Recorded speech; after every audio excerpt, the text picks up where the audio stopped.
जो परिस्थितियाँ कैसी भी हो, लेकिन अगर इंसान ठान ले तो वो कुछ भी कर सकता है। सिविल सर्विसेज में जाना चाहती हूँ। और इनका इतना वो रुतबा चलता है, तो सर ऐसे होता है कि कभी हमारा भी ऐसे रुतबा चले। इस रुतबे का करोगे क्या? बहुत खुश करे, हमारा बहुत दिल खुशी हुई हो। Motivational successful stories for next generation की जो ये एक जर्नी चल रही है, ये बेहद ही शानदार रही है। और आज इसी जर्नी में हम पहुँचे हैं झुंझुनू डिस्ट्रिक्ट के छोटे से गांव इस्लामपुर, जहां की एक मेधावी छात्रा निकिता, जो कि आज हमारे बीच है। उनका पूरा परिवार हमारे साथ है। और निकिता ने ये खुशी इसलिए दी है क्योंकि 12th RBSC नवजीवन साइंस स्कूल से पढ़कर इन्होंने 97.60% प्राप्त कर अपने परिवार और पूरे गांव के लिए एक मिसाल कायम की है। तो मैं आप सभी के सम्मान के लिए बुलाना चाहूँगा नवजीवन साइंस स्कूल के एकेडमिक हेड डॉक्टर HR कुरी सर और कटेवा सर।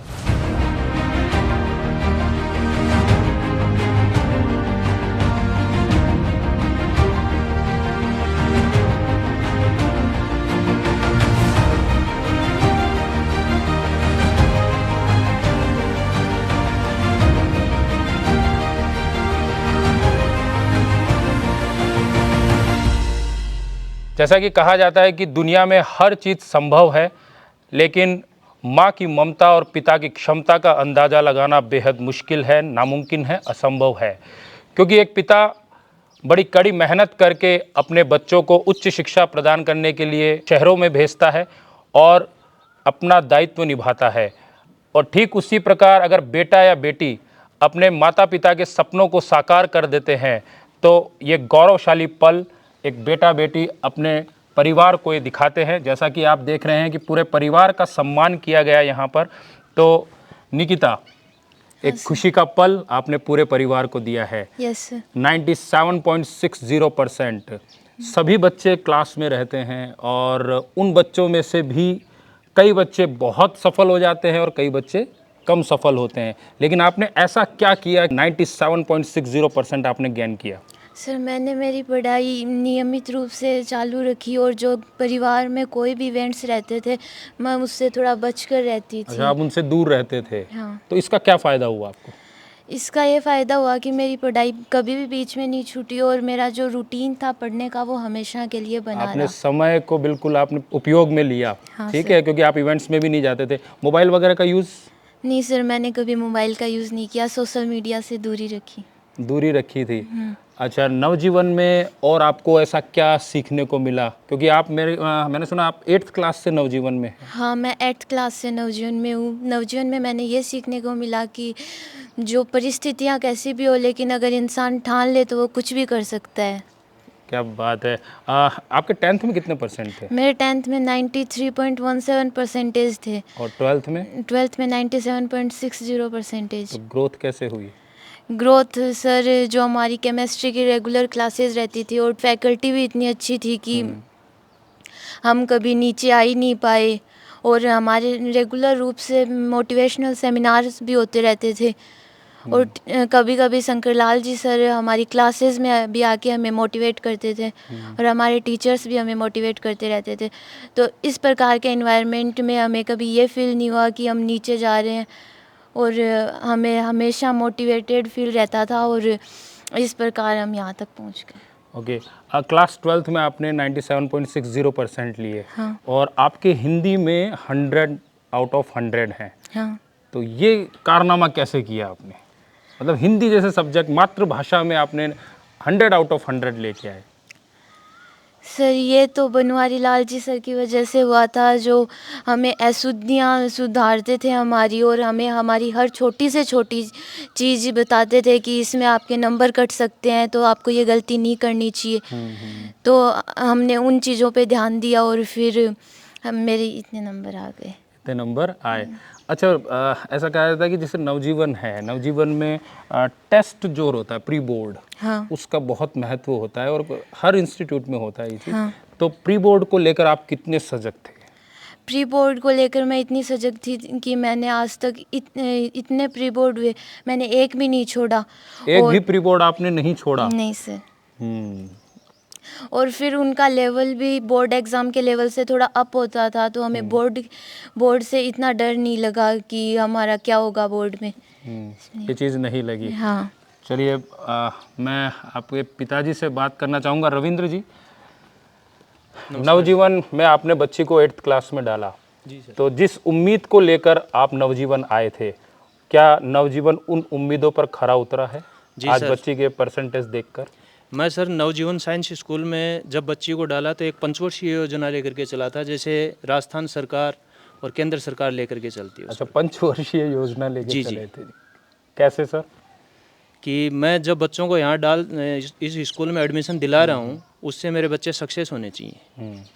और इसके इतने अच्छे नंबर आने के लिए इसमें अहम भूमिका इसके बड़ा भाई है हितेश, उसका भी बहुत सहयोग है। ये दोनों बहन भाई बड़े कंपटीशन से पढ़ते थे कि पहले कौन सोएगा, पहले कौन सोएगा और पहले कौन जगेगा, ये भी कंपटीशन रहता था।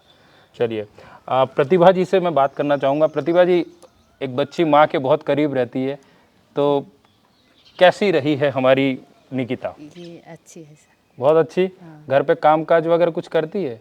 ना काम कर लेती है घर पे तो। काम कर लेती है। हाँ जी। और पढ़ाई का क्या रूटीन रहता था? आपको जगाना पड़ता था इसको? नहीं सर, कभी नहीं? कभी नहीं। इसको जब जगना होता अलार्म लगा के सोती थी, खुद ही उठती थी। अच्छा, खुद ही अलार्म लगा के हाँ। जग जाती थी और फिर अपनी पढ़ाई वापस रेगुलर कर लेती सब थी। कर लेती थी। चलिए ठीक है सर। बड़े भाई साहब जयप्रकाश जी से बात करना चाहूँगा। जयप्रकाश जी, इस उपलब्धि पर क्या कहना चाहेंगे? नवजीवन के बारे में और इस बच्ची के बारे में क्या कहना चाहेंगे? सर, कुछ बच्चा और कुछ स्कूल दोनों कोऑपरेट करते हैं तो रिजल्ट अच्छा होता है। जी इसने भी कोऑपरेट किया आपको, आपने इसको कोऑपरेट किया, जी जी, तो उसकी मेहरबानी है कि आज इसके 97.60 हैं। ये तो परसेंट है। हाँ जी। मैं बल्केश जी से बात करना चाहूँगा। क्या कहना चाहेंगे आप? हम बहुत खुश हैं सर। दादी जी, आपसे बात करना चाहूँगा। कैसी रही है बच्ची? बच्ची बहुत बढ़िया रही। क्योंकि एक दादी के बहुत करीब होती है पोती, हाँ, तो कैसी रही? बहुत खुश करे, हमारा बहुत दिल खुशी हुई हो, दिल खुश कर दिया? बहुत करया। और आगे भी हमारी उम्मीद है एक और भी बढ़िया खुशी लाओगी मार के लिए। हाँ, और यह कई नियमों में चला है, जो स्कूल जाती बड़ा बड़ा का सबका पैर छू के जाती। अच्छा, जब भी स्कूल जाती थी हाँ, पैर हाँ। छू के जाती थी? हाँ, आपको संस्कार इस बचपन में ही हुए और बारह बहुत खुशी हुई। शुरुआत से ही संस्कार बच्ची में आए थे और वही संस्कार इसने नवजीवन में भी सीखे।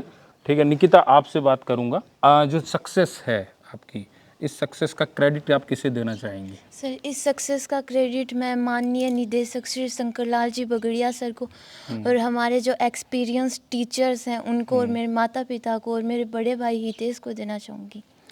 ओके।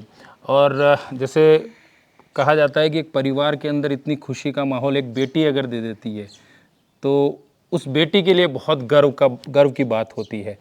तो आगे आप क्या करना चाहेंगी अपनी लाइफ में जो और खुशी आप दे सके? सर, क्या प्लानिंग है आपका? आगे मैं सिविल सर्विसेज में जाना चाहती हूँ। सिविल सर्विसेज में जाना चाहती है, तो इसका आपको मोटिवेशन कहाँ से मिला? सर, इसका मोटिवेशन मुझे मेरे पापा जी ने दिया कि ऐसे सिविल सर्विसेज में जो जाते हैं उनका इतना एक वो होता रुतबा है, रहता है। रुतबा रहता है। तो कभी सर से ऐसी बातचीत हुई आपकी? नहीं सर, पर्सनल तो नहीं, लेकिन वैसे क्लासेस में हमें बताते थे कि ये इतने स्टूडेंट्स हैं, इतने तैयारी कर रहे हैं, इतने सिलेक्टेड हो गए और इनका इतना वो रुतबा चलता है। तो सर ऐसे होता है कि कभी हमारा भी ऐसे रुतबा चले। तो इस रुतबे का करोगे क्या? सर, इस रुतबे का एक तो ये फ़ायदा होता है कि जहाँ पे लाखों की भीड़ होती है उससे हम सब अलग दिखते हैं एक तो। ओके। और एक हमें जैसे हम कहीं पे भी जाते हैं तो कितने ट्रैफिक में फंसना पड़ता है, तो वो ट्रैफिक नहीं होता फिर। और सर वैसे भी बहुत सारे फ़ायदे होते हैं इसके कि हम किसी ज़रूरतमंद की भी मदद कर सकते हैं। बहुत अच्छी सोच है आपकी और ये सोच हमेशा बरकरार रखें। ये सोच ही आपको ऊपर लेकर जाएगी और सिविल सर्विसेज में जो आपकी इच्छा है वो बस हम यही चाहेंगे कि वो पूर्ण हो और पूरा परिवार आने वाले समय में जो आपकी उपलब्धि रहेगी उस पर भी इसी तरीके से खुशियां मनाएं। तो बस ये इसी उम्मीद के साथ विदा लेना चाहेंगे। Thank you so much.